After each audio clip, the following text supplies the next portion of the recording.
You explained all the variables and stuff. I think we have recorded all the lectures, uh, Yeah. except first one. I I think. missed it, so Okay, you can check. Yeah. So in the last class we have discussed Python variables, Python constant, and I think we have also discussed packages. If you remember, I have created a file constant.py. Then we have called the variables inside that package. Clear? So rules and naming, yeah, and we have discussed this, I think, rules and naming conventions for variables, just like we cannot use digits at the start. ठीक है, if we want to create variable name having two words, then we will use underscore. ठीक है, we cannot use at the rate symbol, like never use a special symbol like these. Do not start a variable name with the digits. Create a name that makes sense. तो हमने ये कुछ rules पढ़े थे. Clear. After that we have discuss literals. Literals में हमने discuss किया था binary, octal, hexadecimal and binary, decimal, octal, hexadecimal. And after that we have also discussed complex number in Python. Yes और नो? यहां तक हमारा फिनिश हो गया था ना? प्लीज आंसर यस और no. Yes.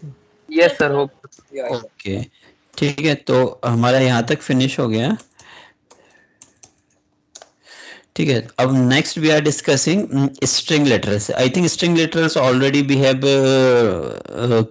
Written some programs like numerical literals. Numerical में इंटीजर फ्लोट होते हैं, स्ट्रिंग लिटरल्स में स्ट्रिंग्स, जैसे कि string equals to any name Rohit. You can write any character name, like यहाँ से हम डिस्कस कर लेते हैं direct Python. We can write name equals to Rohit, any string here. So this is a string literals. ठीक है, string literals. ठीक है, so these are string literals. इसको कुछ डिस्कस तो करना नहीं है ना डिटेल में, ये सब हम पढ़ चुके हैं एक्चुअली. एज अ पीपीटी नहीं, बट एज अ प्रोग्राम हमने पढ़ा था ये. Is it fine? मतलब ये स्ट्रिंग लिटरल्स में कुछ डिस्कस करना है क्या? किसी को डाउट है? स्ट्रिंग लिटरल्स के लिए हमें क्या यूज करना है? आइदर सिंगल इन्वर्टेड कॉमा और डबल कॉमा और triple comma we can use. It is just a sequence of characters. ठीक है, कैरेक्टर लिटरल्स में क्या होता है? एक सिंगल कैरेक्टर होता है, और स्ट्रिंग में क्या होते हैं? Sequence of character. जैसे कि मैं आर अकेला लिखूं तो that is a character only. ठीक है, अगर मैं पूरा रोहित लिखूं it is a sequence of character. तो ये स्ट्रिंग लिटरल्स हो गया. अदर प्रोग्रामिंग जैसे कि सी प्रोग्रामिंग में कैरेक्टर एंड स्ट्रिंग के लिए दोनों डिफरेंट डेटा टाइप हमें बताने पड़ते हैं, बट पाइथन में we not need to specify data type कि ये इंटीजर है कि फ्लोट है कि स्ट्रिंग है. वो ऑटोमेटिकली पाइथन अंडरस्टैंड दिस. ठीक है, उसके बाद हम बूलियन लिटरल्स भी हमने थोड़ा बहुत प्रोग्राम में डिस्कस किया था. So Boolean literals can have only two values, either true और फॉल्स. ठीक है, सो हम यहाँ पे डिस्कस करते हैं. ये ट्रू ऑलरेडी जैसे कि इसमें बना हुआ है TRUE, true, and second is false. ठीक है, in Python false means zero and true means non zero value, और यू कैन से वन. ठीक है, तो जैसे कि सपोज मैं लिखता हूँ 1 is equals to TRUE, true, तो ये आंसर देगा ट्रू. मतलब कि ये दोनों सेम है, ये दोनों सेम है. और अगर ऐसे चेक करना हो हम ऐसे चेक कर सकते हैं. ये याद है ना, डबल इक्वल साइन क्या होता है? Double equal sign, this is a comparison. मतलब कि ये चेक करेगा वन और, हाँ, ये चेक करेगा वन एंड ट्रू दोनों सेम है या नहीं. ठीक है, अगर दोनों सेम है तो वो आंसर देगा आपको ट्रू, अगर दोनों सेम नहीं है तो आंसर देगा फॉल्स. ठीक है, तो ये देखिए ट्रू आंसर दे रहा है. अगर हम अब चेक करें वन को, अगर हम वन को चेक करें फॉल्स से, FALSE फॉल्स, फॉल्स होता है जीरो, और जीरो और वन सेम है क्या? नहीं है, तो वो रॉन्ग होगा, मतलब जीरो आउटपुट देना चाहिए, मतलब कि फॉल्स. तो देखो ये फॉल्स. तो ये होते हैं बुलियन लेटर्स. बुलियन मतलब ट्रू और फॉल्स।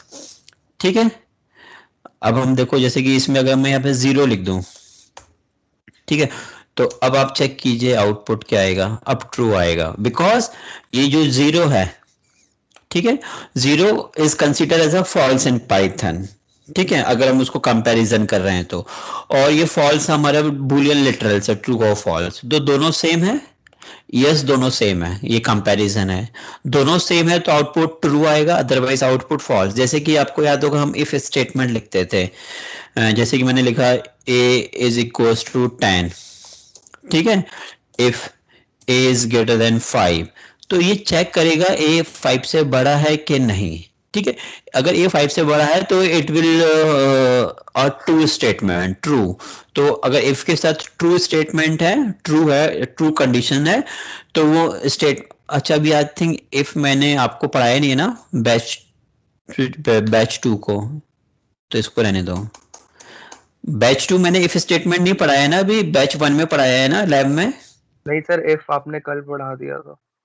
कल वो आई थिंक बैच 1 की लैब थी ना, क्लास में मैंने पढ़ाया है। बैच 2 की लैब थी। हाँ, तो अभी इसको रहने देते हैं। ठीक है, तो बस ये आप समझिए कि 1 इज ट्रू और 0 इज फॉल्स। और Boolean literals means can have only 2 values, either true और फॉल्स। ठीक है, सो ये क्लियर है ना आपको। ये क्या करेगा, this will compare 1 with true, obviously 1 is equal to true, तो ये क्या करेगा, ये ट्रू, ये क्या करेगा, ये स्टेटमेंट करेक्ट है, करेक्ट स्टेटमेंट है या करेक्ट कंडीशंस है, तो वो ट्रू आउटपुट देगा। इसमें क्या है, 1 और फॉल्स दोनों अलग अलग हैं, तो ये रॉन्ग है, ये रॉन्ग है तो वो फॉल्स देगा। सर ठीक है, हाँ बोलिए। इसमें इक्वल टू का साइन 2 बार क्यों? हाँ, मैं वही तो बता रहा था, इक्वल टू का साइन का मतलब क्या होता है, कंपैरिजन। देखो आप आई थिंक कोई क्लास मिस करी है आपने, देखिए मैंने जैसे अभी लिखा a इक्वल्स टू 10, इसका मतलब क्या हुआ, इसका मतलब क्या हुआ, a की वैल्यू 10 है, a की वैल्यू क्या है, 10 है। ठीक है, अब मैं ये चेक, अब मैं जैसे ये लिख रहा हूं a इक्वल टू 5, इसका मतलब क्या हुआ कि ये चेक कर रहा है a की वैल्यू 5 है कि नहीं। डबल इक्वल जो होता है, double equal is not equal, double equal means होता है कंपैरिजन। ठीक है, जैसे मैं लिख रहा हूं a डबल इक्वल 5, मतलब कि मैं चेक कर रहा हूं a 5 है कि नहीं। ठीक है, so since a is already 10, a हमारा 10 है, तो a क्या 5 है क्या, नो, तो वो फॉल्स हो गया। डबल इक्वल में किसी को डाउट है क्या, आई थिंक हमने पढ़ा है ये क्लास में, double equal, single equal, yes और नो। अगर नहीं पढ़ा है तो मैं थोड़ा इसको बताऊं फिर, क्लास प्लीज आंसर। सर बता दो। यस सर, आपने पढ़ाया था। ठीक है, मैं एक बार बता देता हूँ। सी सिंगल जो साइन होता है, single equal sign be just, इसका मतलब ये होता है कि मैंने 5, जैसे कि मैंने उस वैल्यू को उसमें स्टोर कर दिया। ठीक है, जैसे मैंने लिखा b इक्वल्स टू 5, इसका मतलब क्या होगा कि मैंने 5 को b में स्टोर कर दिया, b की वैल्यू 5 हो गई, आपकी b की वैल्यू 5 हो गई। अगर मैं इन केस ये लिख रहा हूं, अगर मैं ये लिख रहा हूं, इसका मतलब क्या हुआ, a की वैल्यू b के सेम हो गई, जैसे b की वैल्यू 5 है तो a की वैल्यू भी 5 हो गई। अगर मैं ये लिख रहा हूं डबल इक्वल, इसका मतलब क्या होगा कि मैं a को b से चेक कर रहा हूं कि वो a b के इक्वल है कि नहीं। ठीक है, मैं इसमें b की वैल्यू a में स्टोर नहीं कर रहा हूं, I am just checking whether to be होगा, तो फिर क्या करेगा, जैसे कि हम ये चेक नहीं करते हैं, जैसे कि हम ये चेक करते हैं ग्रेटर देन, इसी तरह से ग्रेटर देन की similarly we can check equal, कि वो a b के इक्वल है कि नहीं। ठीक है, अब देखिए आप, a हमारा 10 था, b हमारा 5 था, तो दोनों इक्वल हैं क्या, नहीं है, तो फॉल्स हो गया। ठीक है, अब जैसे मैंने लिखा c इक्वल्स टू 10 कर दिया, अब मैं a को c से चेक कर रहा हूं, दोनों सेम है क्या, a और c, यस और no. No yes sir. Sir. ये उसी सेम है ना, तो ट्रू आउटपुट आ गया। ठीक है, तो ये जो डबल इक्वल का साइन यही होता है मतलब, ठीक है। तो अब मैं जैसे करूं, अब ये इक्वल टू वैल्यू असाइन करता है और double equal to value compare करता है। हाँ ठीक है, यही है, ठीक। अब इसका आउटपुट क्या होगा, जल्दी बताइए। You can find this types of question in exam. इसका आउटपुट क्या होगा, प्लीज आंसर।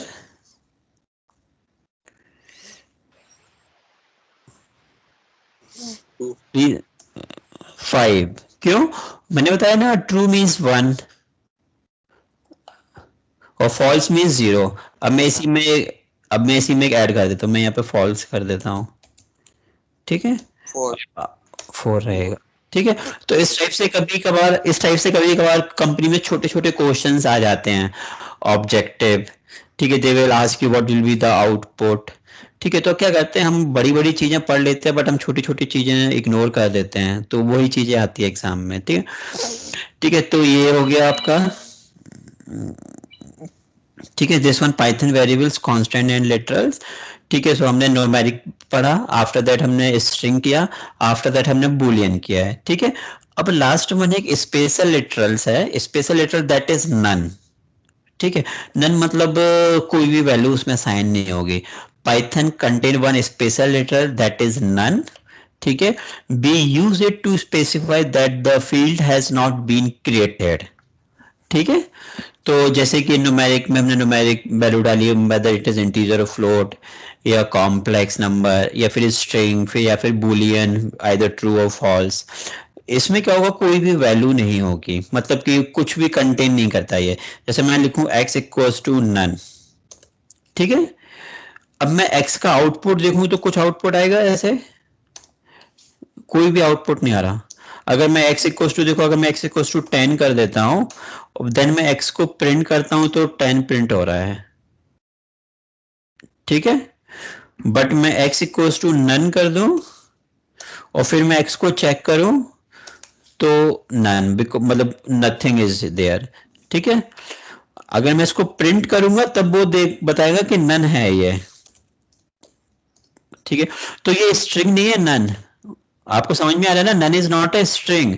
स्ट्रिंग अगर करना होता है तो हम, मैं ऐसे लिखता है इसको, देखो सिंगल कोट्स में, सिंगल कोट, स्ट्रिंग नहीं है ये, ठीक है। It is just a special literal none. None means no value has been, not has, this field has not been created, ठीक है। तो this is just a special feature in Python, ठीक है। ये क्लियर है ना। इसका टाइप चेक करना हो तो कैसे चेक करेंगे, टाइप नन, क्लियर, ठीक है। और किसी का टाइप चेक करना हो कैसे करेंगे, TRU ट्रू, इसका टाइप है बूलियन। और किसी का टाइप चेक करना हो, जैसे कि मुझे 3.14 है तो फ्लोट। किसी और का टाइप चेक करना हो तो ये कैसा है, इंटीजर। जैसे मुझे ये चेक करना है, इसका टाइप क्या है, तो स्ट्रिंग, ठीक है। तो ये क्लियर है, numeric, string, boolean and none, 4 things, ठीक है। ये अभी हम इसके बात करेंगे, ये दोनों, ठीक है। ये बेसिक थिंग्स हैं, आपको आई थिंक पता है कि नहीं, मैं एक बार गो ओवर कर देता हूँ हाउ पाइथन वर्क्स। मैंने फर्स्ट एंड सेकंड लेक्चर में बताया था। ये जैसे हमारा सपोज भी है पाइथन कोड, उसके बाद सबसे पहले टास्क क्या होता है किसी भी प्रोग्रामिंग लैंग्वेज का, what is the first task. अगर someone will tell you how to explain working of Python, आपको बस जस्ट एक फिगर बनाना है, जस्ट दिस फिगर, ठीक है। सो हाउ पाइथन वर्क्स, ये पाइथन कोड है। सबसे पहले टास्क हमारा क्या होता है, स्टूडेंट्स प्लीज आंसर, सबसे पहले टास्क क्या होता है किसी भी प्रोग्रामिंग लैंग्वेज का, सिंटैक्स चेक, सिंटेक्स चेक करना, ठीक है। अगर वो करेक्ट है तो उसको फिर ट्रांसलेट करना, ठीक है। ट्रांसलेट करना, ट्रांसलेशन मैंने बताया था, कंपाइलर यूज होता है, इंटरप्रेटर यूज होता है, ठीक है, पाइथन में क्या करते हैं अपन लोग, पाइथन एक इंटरप्रेटेड लैंग्वेज है but it has some functionalities of compiler, क्योंकि पाइथन में बाइट कोड जनरेट होते हैं। मैंने आपको एक क्लास में बाइट कोड शो भी किया था। ठीक है, अगर प्रोग्राम्स में कोई भी एरर नहीं है तो ट्रांसलेट सिंटैक्स चेक होगा, ट्रांसलेशन होगा, फिर बाइट कोड जनरेट होंगे। ठीक है, फिर पाइथन में एक स्पेशल पाइथन वर्चुअल मशीन होती है, और वो पाइथन वर्चुअल मशीन क्या करती है, जो बाइट कोड्स को प्रोग्राम आउटपुट करती है। फिर यहाँ पे मैंने अदर एरर मैसेज लिखे हैं, बिकॉज कुछ एरर्स ऐसी होती हैं जो आपकी यहाँ पर चेक नहीं हो पाती है। What is the example of that errors? Anyone have answer? Anyone having answer? मैं एक्सप्लेन करूं एक एग्जांपल से। What is the difference between these error and these error? Anyone? चलो मैं बताता हूं। ठीक है, सपोज मैंने लिखा a इज इक्वल्स टू 10, फिर मैंने लिखा name is equals to Rohit. Can I write this c equals to a plus name? Yes और नो? क्या मैं ये लिख सकता हूं? नहीं। ठीक है, तो ये जो एरर होगी वो सिंटैक्स एरर है, ये सिंटैक्स एरर है। बट समटाइम्स जैसे मैंने लिखा a is equals to 10, b is equals to 0, और देन मैं लिख रहा हूं c is equals to a divide by b। What will happen here?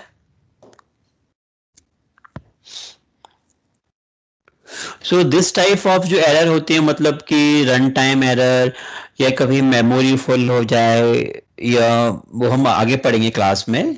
ठीक है, तो वो इस टाइप की जो एरर होती है, अदर्स एरर, जो सिंटैक्स तो प्रॉब्लम नहीं है, सिंटैक्स ठीक है, मैं 2 नंबर को ऐड कर रहा हूँ। ठीक है, बट वो 2 नंबर को डिवीजन कर रहा हूँ, बट डिवीजन बाय 0 आ गया। ठीक है, या फिर memory out of memory cases आ गया, जैसे कि हमारे सिस्टम में जो मेमोरी है, आपने बहुत बड़ी फाइल रीड करी, उस बहुत बड़ी फाइल में आप ऑपरेशंस कर रहे हैं, बट आपकी मेमोरी ही इतनी नहीं है, तो फिर इस टाइप की एरर भी आती हैं। ठीक है, तो अदर्स एरर का मतलब वही है यहाँ पर। ठीक है, कि सिंटैक्स तो ठीक है। Clear? This one is clear? ये क्लियर है ना? ठीक है, ओके। ठीक है, अब ये चीजें और देख लीजिए, छोटी छोटी चीजें हैं। ये जो होता है, जैसे कि मैंने ये लिखा, ये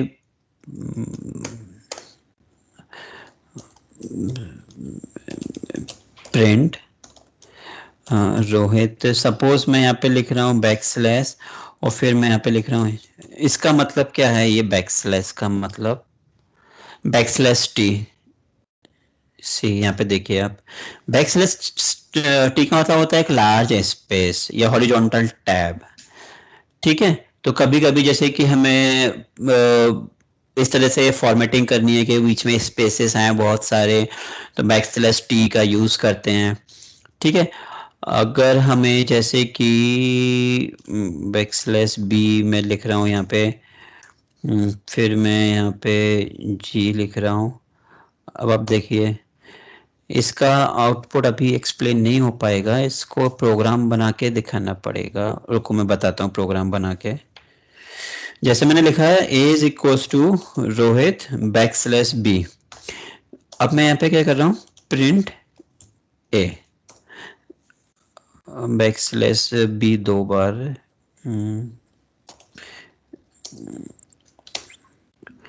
एक्चुअली ये प्रोग्राम बना के दिखाना पड़ेगा। बैकस्लैश बी में क्या होता है कि जैसे हमारा कीबोर्ड में की होती है बैक स्पेस, आपने नोटिस किया? तो वो बैक स्पेस क्या करता है कि लास्ट कैरेक्टर को डिलीट करता है, लास्ट कैरेक्टर को डिलीट करता है। ठीक है, तो पाइथन में क्या करना है कि अगर हमें लास्ट कैरेक्टर को डिलीट करना है तो हम बैकस्लैश बी का यूज करते हैं। यहाँ पे वो डिलीट एक्चुअली इसलिए नहीं हो रहा है क्योंकि वो ऑटोमेटिकली न्यू लाइन ऐड कर देता है, इसलिए वो डिलीट नहीं हो रहा है। तो मैं कोई और तरीका सोचता हूँ इसको डिलीट करने का। And equals to okay okay. अब मैं यहाँ पे कोशिश करता हूँ, नहीं तो प्रोग्राम में तो ये हम we can show this program में। ठीक है,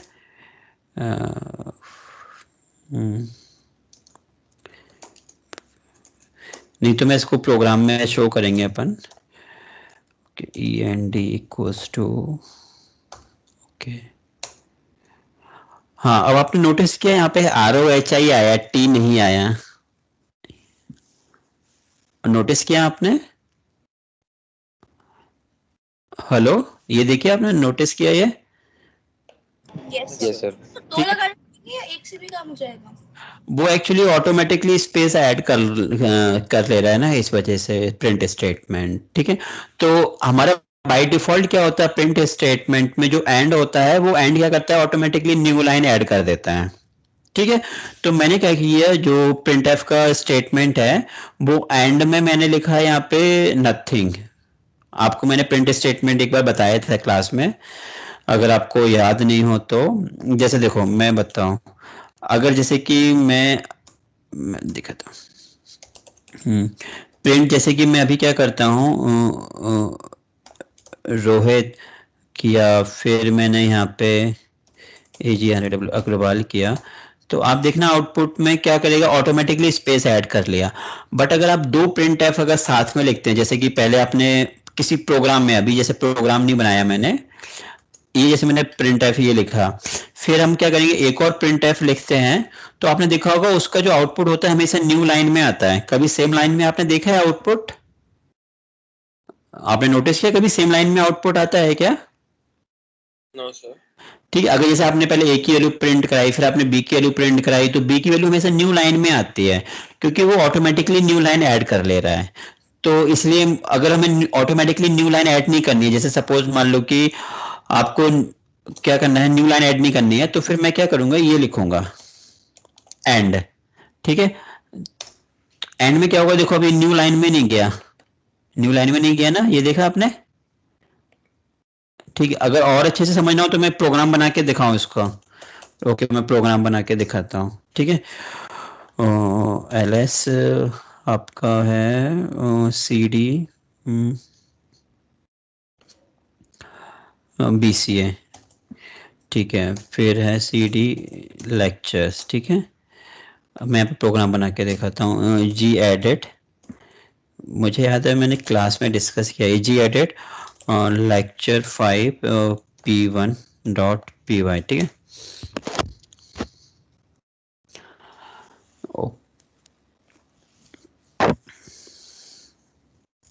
जस्ट मिनट, ये ओपन हो रहा है, हाँ ये ओपन हो गया। ठीक है, अब आप देखिए जैसे कि मैंने लिखा A equals to 10, B equals to 5, print मैंने किया A, प्रिंट मैंने किया B। ठीक है, अब मैंने क्या किया, फिर से प्रिंट A किया, बट मैंने दिस टाइम यहाँ पे क्या कर दिया, एंड में ये। अब मैं फिर से प्रिंट कर रहा हूं। ठीक है, अब आउटपुट देखना। ठीक है, तो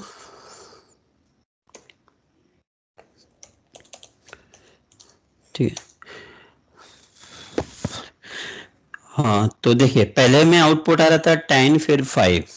ठीक है, बट नेक्स्ट टाइम आउटपुट आ रहा है 105। पहले वो क्या कर रहा था कि ऑटोमेटिकली न्यू लाइन ऐड कर ले रहा था प्रिंट स्टेटमेंट। सेकंड टाइम क्या हुआ कि उसने न्यू लाइन ऑटोमेटिकली ऐड नहीं करी। ठीक है, कुछ भी ऐड नहीं किया ऑटोमेटिकली। मैंने जो एंड के बाद लिखा, एंड के बाद मैंने लिखा इन्वर्टेड कॉमा और खाली छोड़ दिया, मतलब कि कुछ भी नहीं लिखा मैंने। तो उसने ना तो मैंने स्पेस दिया, ना मैंने उसमें बैकस्लैश T दिया जो कि लार्ज स्पेस होता है। तो वो उसने क्या किया, कुछ भी ऐड नहीं किया ऑटोमेटिकली, फिर वो 10 आ गया, फिर 5 प्रिंट होके आ गया। तो ये समझ में आया आपको, ये आउटपुट फ्रेंड्स? ये देखिए, समझ में आया ये आउटपुट? तो जैसे C लैंग्वेज में हम प्रिंट में हमें प्रिंटफ में हमें /n लिखना पड़ता था न्यू लाइन बनाने के लिए, अगर वो हम ना लिखे तो वैसे प्रिंट हो रहा है ना ये, तो फिर हाँ, अगर पाइथन में क्या होता है कि ऑटोमेटिकली न्यू लाइन ऐड कर लेता है, और C लैंग्वेज में हमें बैकस्लैश n लिखना होता है। अगर हमें यहाँ पे अगर कुछ भी ऐड करना, जैसे मैंने स्पेस करना है तो मैंने स्पेस कर दिया, 2 स्पेस करना है तो 2 स्पेस, बैकस्लैश T कर दिया तो लार्ज स्पेस आ जाएगा, बैकस्लैश n कर दिया, जैसे मैं एक बैकस्लैश n बाय डिफॉल्ट होता है, बैकस्लैश n मतलब होता है न्यू लाइन। आप चाहें तो यहाँ पे न्यू लाइन ऐसे ऐड भी कर सकते हैं। ठीक है, ऐसे। तो ये जस्ट ठीक है। तो अगर देखिए अब आउटपुट में दिखाता हूँ, ठीक है। देखिए पहले दो तो क्लियर थे, ये 10 और 5 आ रहा। सेकंड वाले में 10 और 10 आ रहा। पहले मैंने ए को प्रिंट किया था, फिर मैंने उसके बाद बैकस्लैश टी लिखा था। बैकस्लैश टी मतलब लार्ज स्पेस, ठीक है। फिर मैंने ए की वैल्यू प्रिंट करी थी, फिर मैंने उसमें क्या किया था, न्यू लाइन। देखिए अब आप इसको देखिए और कोड देखिए तो आपको क्लियर हो जाएगा। और आउटपुट देखिए, ठीक है। तो ये ए और बी जो है आपके 10 और 5 हो गए। उसके बाद फिर ए की वैल्यू, फिर बैकस्लैश टी, ए की वैल्यू बैकस्लैश टी में ये लार्ज स्पेस आ गया। फिर ए की वैल्यू प्रिंट करी, फिर मैंने बैकस्लैश एन मतलब कि न्यू लाइन। फिर उसके बाद फिर मैंने बी की वैल्यू प्रिंट करी तो ये 5 आ गया था बी की वैल्यू में, ठीक है। फाइन, क्लियर है ना ये? Yes sir. ठीक, तो बस मैं ये बता था, जैसे इसी तरह से क्या होता है, इसी तरह से अगर आपको और भी चीजें प्रिंट करनी हो, जैसे कि सपोज बैकस्लैश बी है, बैकस्लैश बी क्या करेगा, लास्ट कैरेक्टर को डिलीट करता है, ठीक है। तो लास्ट कैरेक्टर को डिलीट, तो अगर इसको भी अगर आपको प्रोग्रामिंग में देखना हो तो आप इसको देख सकते हैं। मैं जस्ट एन एग्जांपल दे सकता हूँ। सपोज मैंने लिखा सी इक्वल्स टू रोहित, ठीक है। फिर मैंने डी इक्वल्स टू लिखा अग्रवाल, ठीक है। अब मैं इसको सबको डिलीट कर दूं, ये रहने दो, इसको रहने देते हैं, ठीक है।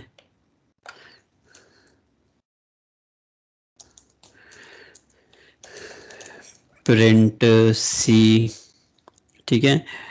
वो ऑटोमेटिकली एक्चुअली स्पेस ले लेगा, तो मैं 2 बार बैकस्लैश भी लगा रहा हूँ, ठीक है। फिर मैं क्या करता हूँ, D, let's check what will be the output, ठीक है। अब देखते हैं,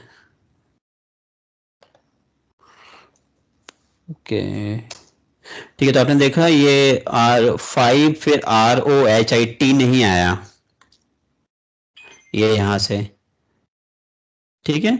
क्योंकि मैंने बैकस्लैश बी लिखा ना, तो उससे लास्ट कैरेक्टर डिलीट हो गया, ठीक है। देखिए प्रोग्राम, ठीक है, क्लियर है ये? सर तो हमें प्रोग्राम बनाते टाइम डबल बी लिखना पड़ेगा अगर अगर 2 बार डिलीट करना है तो 3 बी लिख दीजिए, 4 बार डिलीट करना है तो 3 बी लिख दीजिए, ठीक है। तो इसी तरह से और भी कैरेक्टर हैं। अगर आपको जैसे कि एक सिंगल ये बैकस्लैश प्रिंट करना है तो 2 बार बैकस्लैश लगाना पड़ेगा। एक बार सिंगल कोड प्रिंट करना है तो मैं और दिखाता हूँ, जैसे कि, ठीक है। अगर आपकी क्लास तो नहीं है क्योंकि टाइम हो गया है पाइथन, जैसे कि, ठीक है, जैसे मैंने कि ये किया, ब्रेक है। अच्छा ब्रेक है, ठीक है। मैं बस 2 मिनट और लूंगा, ठीक है। जैसे मैंने किया रोहित, ये देखना आउटपुट क्या आ रहा है, एक बार सिंगल स्लैश, ठीक है। अब मैंने क्या किया, देखो ये सिंगल इन्वर्टेड कॉमा अगर प्रिंट करना हो तो ये लिखिए, ठीक है। अगर एक बार बैकस्लैश प्रिंट करना है तो बैकस्लैश के आगे एक बार बैकस्लैश और कर दीजिए। अगर डबल इन्वर्टेड कॉमा लिखना है तो क्या लिखना है आपको, ये बैकस्लैश और डबल इन्वर्टेड कॉमा, ठीक है। ये तो मैंने स्पेस अननेसेसरी आपको जैसे समझ में आया इसलिए डाला था, ठीक है। देखिए तो ये सारी चीजें हैं जो बस कभी कभी में जरूरत पड़ेगी प्रोग्राम में, so you must know all these things, ठीक है। ये वही एग्जाम्पल्स थे इनके जो मैंने अभी प्रोग्राम से, so this one is fine, ठीक है। अब इसके बाद नेक्स्ट क्लास में मैं स्टार्ट करूंगा वो कलेक्शन ऑफ लिटरल्स, जैसे कि ये 4 होते हैं हमारे, list, tuple, dictionary and set. और लैब में मैं स्टार्ट करूंगा if else, clear, this one is fine. Yes, sir. Okay. Upload this paper in Microsoft Yes, sir. Teams. Thank you. Yeah, I will upload this, clear. Okay, bye. Thank you, sir. Bye. Yeah, thank you, bye. Please leave. Yeah, bye. Thank you, sir.